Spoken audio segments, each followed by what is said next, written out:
there, welcome to my channel. My name is Cleo and I hope you are doing well. If you're just randomly coming across my channel or this video, I really hope you're going to enjoy what you're going to watch today. But if you're a returning subscriber, hi again, I missed you so much and I really hope you're excited to watch today's video. So today I decided that I would film yet again another advice video and just give you guys some tips and tricks and things that you can do to make your high school years or your middle school years or just school this year a lot easier or more easier in general for you guys. So I hope you guys are excited, but without further ado, let's get started.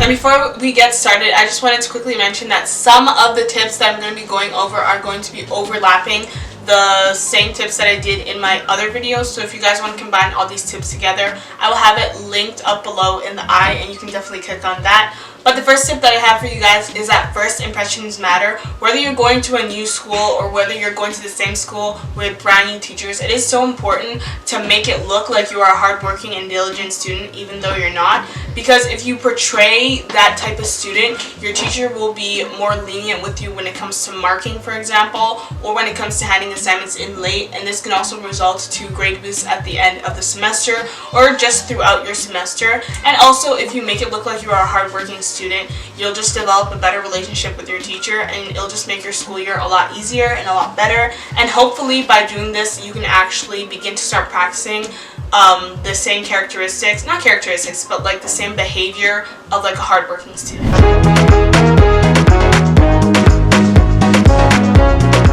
Okay, so the next tip that I have for you guys is to take risks, and this can be anything from taking a really big risk or taking a really small one. And for example, a small risk could be just raising your hand up more in class. I cannot tell you the amount of times I have sat in class and the teacher has asked a question and I know the answer to it, but everyone else just doesn't want to raise up their hand and answer the question, so I just won't either. And then in my head I'll have the answer and then I'll actually get it right, but then I won't raise my hand. Like, you know what I mean. So just take risks in class or just in school in general or just in life in general, because you never know where that could lead. And let's say, for example, if you're really passionate about cars and you really want to learn how to change tires, take an auto body class. If you're really passionate about baking and cooking, take a cooking class. You honestly never know where that could lead you, because you could end up being very good at something, but you'll never know until you never try. And I feel like high school is the best time for you to take risks because you're still so young, you still have so much of your life ahead of you, and the worst thing that could happen is maybe taking a class and not enjoying it. And also, if you are graduating this year and you're a senior and you don't know what you want to do after high school or outside of high school, taking risks and trying new things and trying new classes and picking up new hobbies can definitely open a lot more. It can definitely open more gates and just more opportunities for you, and you can potentially find your passion just by joining a club or just trying out a new class at school.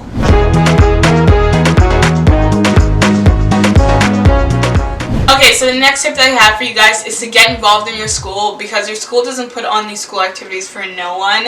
And if you really think about it, getting involved is probably the best thing that you can do in high school, because sometimes school can just be boring and sometimes it's not that fun. And by getting involved in participating in school activities that your school puts out, it can make your high school experience or just school in general more enjoyable. And if you really do think about it, people go off for summer break and it's like, what, 2 months, and people can barely remember what they learned prior to those 2 months.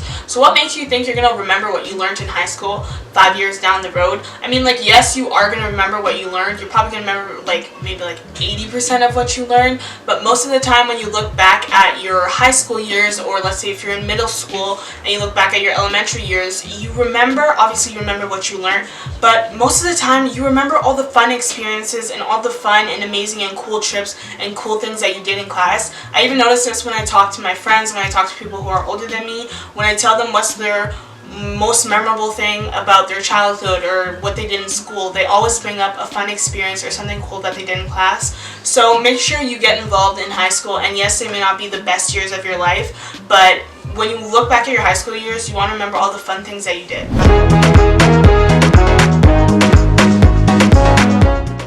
So the next tip that I have for you guys is to balance and manage your time. And by doing this can allow you to have some time to relax, to spend time with friends, to spend time with family, and to just do other things outside of school, because we all have lives outside of school.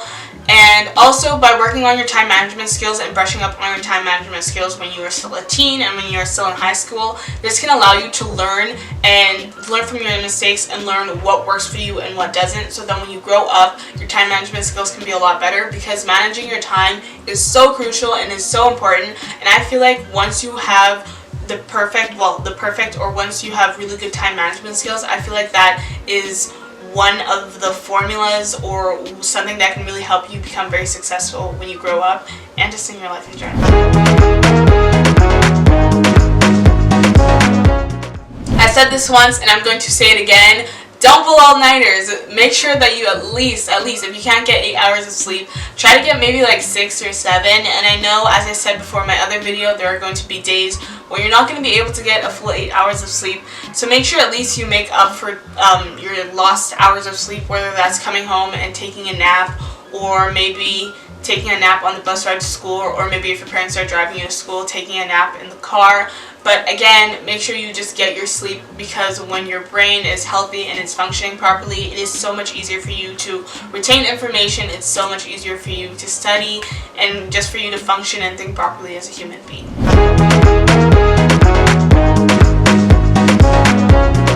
So the next piece of advice that I have for you guys is that friends come and go. The same group of friends that you're entering high school with probably are not going to be the same group of friends that you graduate with. Now personally, I haven't experienced this yet, because I mean, like, my high school year is not over yet. I still have a year left. But hopefully, I hope that doesn't happen to me and any of my friends. But you and your friends could grow apart for a number of different reasons. When you enter high school, you meet so many new people, and maybe you and your friend could be close, and maybe you could meet somebody else and you could just have more interests in common and just connect better than you and your friend already do. Maybe you and your friend could just naturally grow apart, or maybe your friend could end up being really toxic in your life and you kind of just need to get rid of them and cut them out of your life for your mental health and just so you can become a better and overall greater person. But just realize, if you're not friends with somebody anymore, it's okay, it's normal, it happens to grow apart from people. But just make sure that you are constantly talking to new people, connecting with new people, and just trying to branch out and make new friends.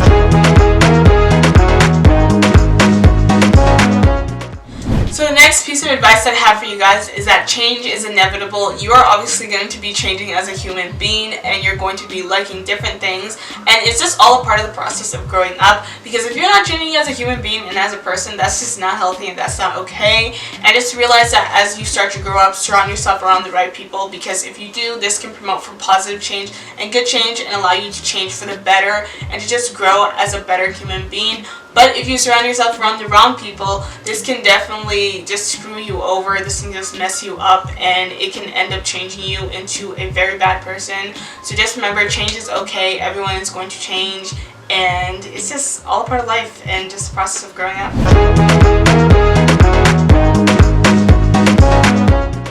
The next piece of advice or tip that I have for you guys is to take care of yourself. Your mental health and your well-being is the most important thing, and it should always be your #1 priority.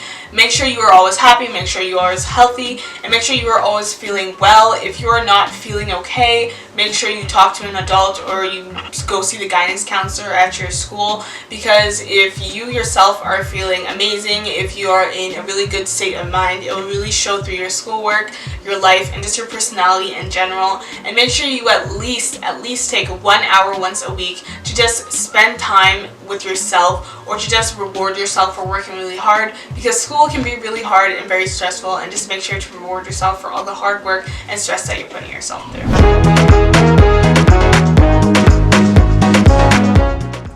Okay, so the next thing that I have to say is that one bad grade is just one bad grade. Just because you get a bad mark on a test, or just because you don't do very well on a project, it doesn't mean you're going to become an absolute failure and you're never going to succeed and be successful in life.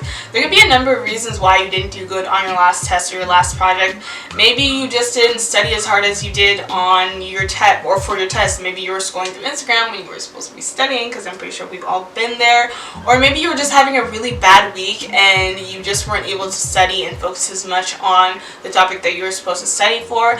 But at the end of the day, if you're a very hardworking and diligent student and you get really good high marks on your tests, if you don't do very good on that one test, your teacher will even notice it as well. And you can always go see your teacher and talk to your teacher and try to work things out. But just remember, when you don't do good on a test or on a project, you can always learn from the mistakes that you made so that you don't repeat them. And this just allows you to grow as a student and as a person and just become a very well-rounded individual.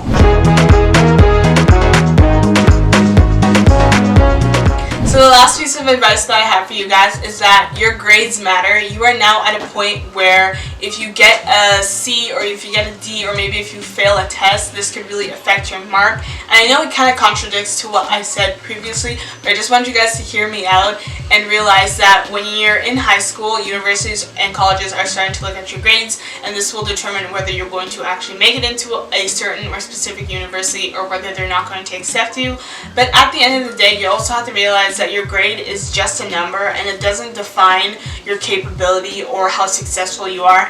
Maybe you're failing your math class because you're just not good at math and math is not your forte, but that doesn't mean that you're going to become an absolute failure in life. It just means that you're not good at math. Maybe you could suck at math, but you could be really good at makeup, and then you could potentially become a very successful makeup artist. So just realize that just because you're not doing good in a certain subject doesn't mean that you're not going to be a successful person, but at the exact same time, work hard in school, because it's better for you to work hard and suffer now and put all that effort in so then you can relax and just have a really nice stable life and have a job and have a house and have a family. So that is it for today's video. If you guys made it this far into the video, thank you so much for watching. I really hope you guys enjoyed it. As always, my social medias will be linked down below. If you want to go follow me. Let's chat, let's talk, let's become friends. If you want to subscribe to my channel, you definitely can. You don't have to if you don't want to. You can also turn on post notifications as well to be notified every single time I upload. But as always, thank you so much for supporting my channel. I love you guys with all my heart, and I will see you guys next time. Thank you so much for watching. Bye! And on we'll go, through the wastelands, through the highways, till my shadow turns to sun rays. And on